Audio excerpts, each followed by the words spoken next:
Hi viewers, welcome to our channel. మనలో చాలా మంది సేవింగ్స్ చేద్దామని ఆశపడుతూ ఉంటారు. కానీ సేవింగ్ చేసే టైం వచ్చేటప్పటికి ఈసారి కాదులే వచ్చే నెల సేవ్ చేద్దాం అనుకుంటుంటారు. ఎందుకంటే అంత పెద్ద మొత్తంలో ఇప్పుడు సేవ్ చేస్తే మన రెగ్యులర్ ఖర్చులు ఎలాగా అని అనుకుంటుంటారు. కానీ కొంత మొత్తంలో అంటే మేబీ ₹1 నుంచి సేవింగ్ మనం స్టార్ట్ చేస్తే గనక సంవత్సరం చివరికి వచ్చేటప్పటికి అధిక మొత్తంలో మన చేతిలో డబ్బులు ఉంటాయి. అది ఏ విధంగా సేవ్ చేయాలి, ఎంత జీతం వస్తే మనం ఎంత సేవ్ చేసుకుంటే బెటర్, లైఫ్ ప్లానింగ్ ఎలా ఉండాలి, దీనికి సంబంధించి మనతో మాట్లాడడానికి వివరించడానికి ప్రస్తుతం మనతో పాటు ఉన్నారు corporation bank senior manager Venkata Chalapathi గారు. వారిని అడిగి మరిన్ని విషయాలు తెలుసుకుందాం. నమస్కారం సార్. నమస్తే అమ్మా.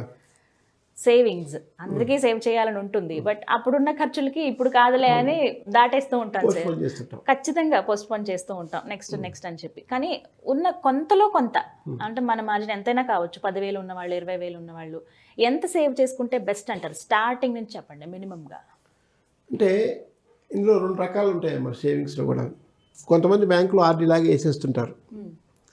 జీతం వచ్చినప్పుడు వేరే ఖర్చు వచ్చింది అనుకోండి, ఆర్డీ ఆపేస్తారు. అది ఒక ప్రాబ్లం ఉంది. నేను బ్యాంకర్గా నేను చెప్పేది ఏంటంటే, ఒకప్పుడు ఆర్డీలు చాలా ఉండేవి బ్యాంకులో. 85, 86, 80, 92 దాకా కూడా ఉన్నాయి.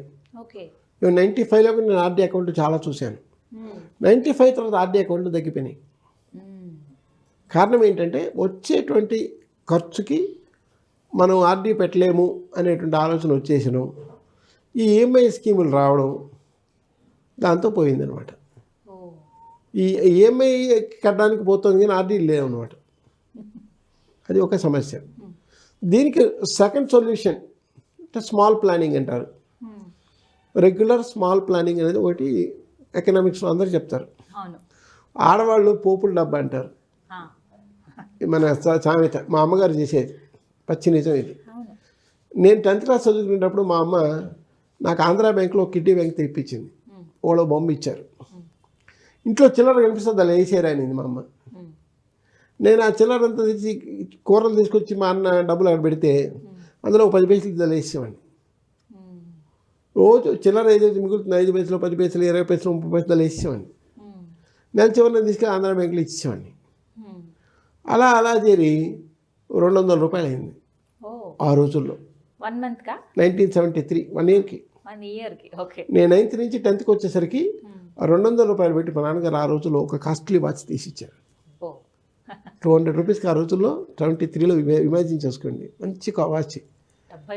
వీడు సొంతంగా సంపాదించుకున్నాడు కదా. అంటే ఇది ఒక ఎగ్జాంపుల్గా చెప్తాను అందరికి కూడా, నేను ఇంకా నా లైఫ్లో జరిగింది కాబట్టి.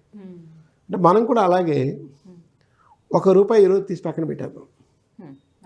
ఒక ఉండి లాంటిది పెట్టి ఇంట్లో ₹1 వేసేస్తాం. రేపు దానికి ₹1 యాడ్ చేసి ₹2 వేసేస్తాం. ఎల్లుండి దానికి ₹1 యాడ్ చేసి ₹3 వేసేస్తాం. ఇలా వేసుకుంటూ పోతే అవునా, ఒక స్టేజ్లో కొంచెం కష్టం అనిపిస్తుంది కానీ వెయ్యాలి. వేయడం మొదలు పెడితే ఇవాళ బీరకాయ కొనలేదు అనుకుని ఒక ₹50 ధర వేసేయాలి 1 కిలో. ఒక స్టేజ్కి వెళ్ళాక ₹50 వస్తుంది కదా, వేసేయాలి. ఇలా వేసుకుంటూ వస్తే సంవత్సరం చివరికి 65,000 అవుతుంది. కనపడదు ఇది, కానీ సంవత్సరం చివరికి 65,000 అవుతుంది. లేదు మధ్యలో మీరు డిస్టర్బ్ చేసి మళ్ళీ స్టార్ట్ చేసినా కూడా, ఒక 150 రోజులు వేసి ఆపేసి మళ్ళీ 150 రోజులు మళ్ళీ ₹1 మొదలు పెట్టినా కూడా మీకు కనీసం 40,000 వస్తుంది. ఇది మనం ఒక పద్ధతిగా చేసుకుంటే ఒక డిస్ట్రప్షన్ లేకుండా చేసుకోవాలన్నమాట. ఎంతైనా సరే దాన్ని వేయాలి. ఉండిలో వేయడం నేర్చుకోవాలి. కొంతమంది ఏం చేస్తారంటే పల్లెటూరులో నేను చూశాను పని చేసినప్పుడు కూడా, దేవుడు ఉండేని పక్కన పెడతారు రైతులు. పొలంలో పంట మీరంగా ఒక ₹5, ₹10 వేసేస్తారు. సంవత్సరం చివరి వేసరికి అదొక 2,000, 3,000, 4,000 అయిపోతుంది. తీసుకెళ్ళి తిరుపతి వేసేసి వస్తారు. అంతే. అక్కడికి వెళ్ళి కొట్టేసేసి ఉన్న డబ్బులన్నీ కట్టకట్టి రబ్బర్ వేసింది వేసేసి వస్తారు. ఉండిలో నేను కౌంటింగ్ కూడా వెళ్ళాను. అక్కడ చూస్తే ఈ రబ్బర్ వేసినవి కూడా ఉంటాయి. అంటే ఇవన్నీ ఒక హుండీలో దాచిపెట్టినాను అనమాట. దేవుడి సొమ్ము మా ఆవిడ కూడా వేస్తుంది. తిరుపతి వెళ్ళాలంటే ఓ హుండీలో వేసి పెట్టింది. అవన్నీ చివరికి వెళ్ళినప్పుడు వేస్తే మిగతా వాళ్ళు కూడా కొంతమంది ఇస్తారు. మా తరపున నేను 50, 100 ఇస్తుంటాం. అవి కూడా కలిపి వేసేస్తుంటాం. అట్లా ఇంట్లో అమ్మ పేరుతో ఒక హుండీ, నాన్న పేరుతో ఒక హుండీ పెట్టుకొని మినిమం ₹1తో స్టార్ట్ చేసి రేపు 2, ఎల్లుండి 3, ఎల్లుండి అవతల 4, పెద్ద అమౌంట్ కనపడదు. ఇది కనపడకుండా వెళ్ళిపోతుంది. కానీ ఒక స్టేజ్ వచ్చిన తర్వాత అంటే ఒక 2 నెలలు 3 నెలలు గడిచే కొద్దీ భారం అనిపిస్తుంది కదా, అప్పుడు ఎట్లా? ఇప్పుడు 90 రోజులు వచ్చేసరికి మనకి ఏమనిపిస్తుంది అంటే 100 రూపాయలే కనిపిస్తుంది. ఆ తర్వాత కొంచెం ఇబ్బంది అనిపిస్తుంది రోజు 100 వేయడం అని. నేనేమంటే 100 వేసుకుంటానండి. అంటే ఒక 50,000 జీతం వచ్చే వాళ్ళకి నేను చెప్పే ఐడియా ఏంటంటే మినిమం 50,000 40,000 వచ్చేవాళ్ళు ఈ పని చేయొచ్చు.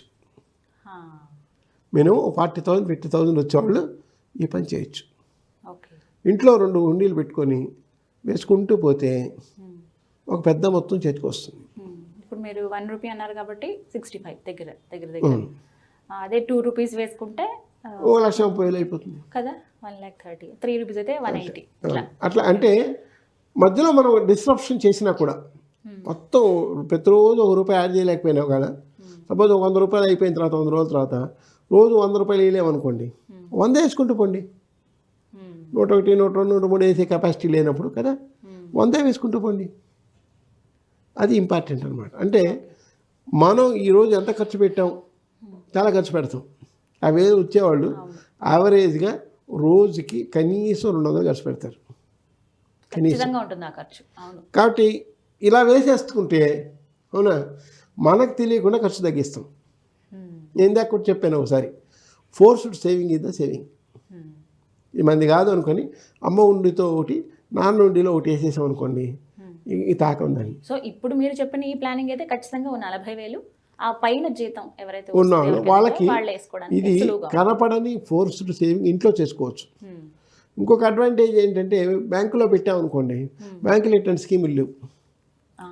SBI account తప్పించలేదు. ఎస్బీఐ అకౌంట్లో ఉంది అనుకోండి, వెళ్ళి ఏటీఎంలో డ్రా చేసుకొస్తాం. ఇది అమ్మ పేరుతో నాన్న పేరుతో కొడుకు పేరుతో కూతురు పేరుతో పెడతాం కాబట్టి ఇది అలాగే ఉంటుంది. సో ఇది ఒక్కటి నేర్చుకోవాలి మనం. ఇది ఫోర్స్డ్ సేవింగ్ నేర్చుకోవాలి. రెండోది అవి సంవత్సరం దాకా బ్రేక్ చేయకూడదు, అది మనసులో అనుకోవాలి. సంవత్సరం దాకా ఇది పగల కొట్టకూడదు. సంవత్సరం తర్వాత ఇంకో కుండీ కొని అప్పుడు ఈ కుండీ వాళ్ళు కొట్టాలి ఖచ్చితంగా. అంటే ఎన్ని సంవత్సరాలు అనేది ఆపొద్దు, ఎందుకంటే ఒక్కసారి సార్ మనకి ఇయర్ ఎండింగ్ లో ఒకసారి ఆ రుచి చూసామంటే బాగుంది కదా, ఇలా సేవ్ చేద్దాం, కష్టమైన నష్టమైన అనిపిస్తుంది. సో అలా కంటిన్యూ చేస్తాం. అంటే ఒక అడ్వాంటేజ్ ఒక డిసడ్వాంటేజ్ ఉంటుంది. అడ్వాంటేజ్ ఇన్ ద సెన్స్ మీకు తెలియకుండా సేవ్ చేయడం అనేది అలవాటు అయిపోతుంది.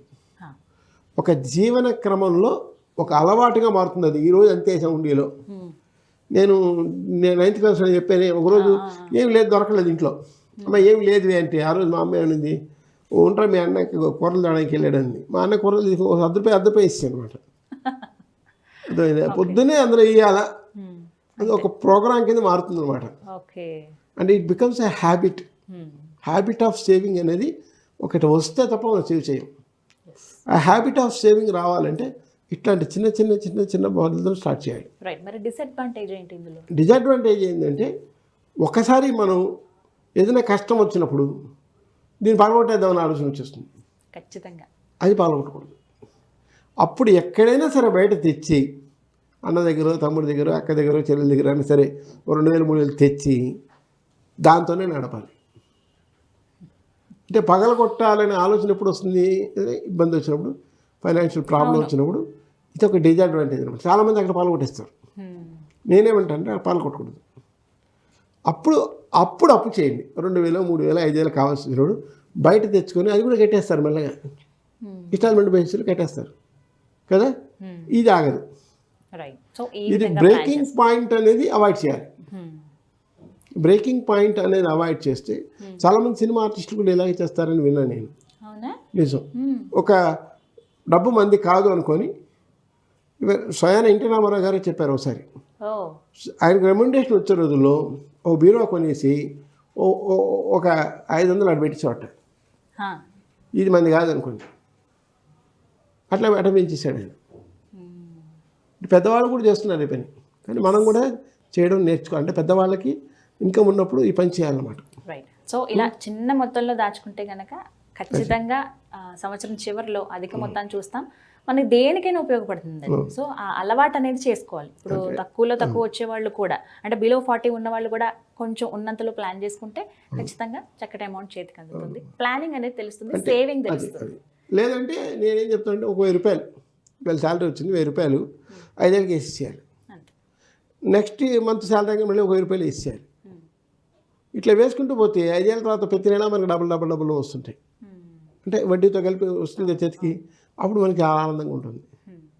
ఏదైనా కంట్రోల్ ఇట్లన్నా చేయాలి, అట్లన్నా చేయాలి. రైట్, చాలా క్లియర్గా ఎక్స్ప్లెయిన్ చేశారు sir. Thank you so much. చూసారు కదా, ఇది వాళ్ళ వీడియో. ఈ వీడియో కనుక మీకు నచ్చినట్టయితే లైక్ చేయండి, షేర్ చేయండి, కామెంట్ చేయండి, మా ఛానల్ను సబ్స్క్రైబ్ చేసుకోండి.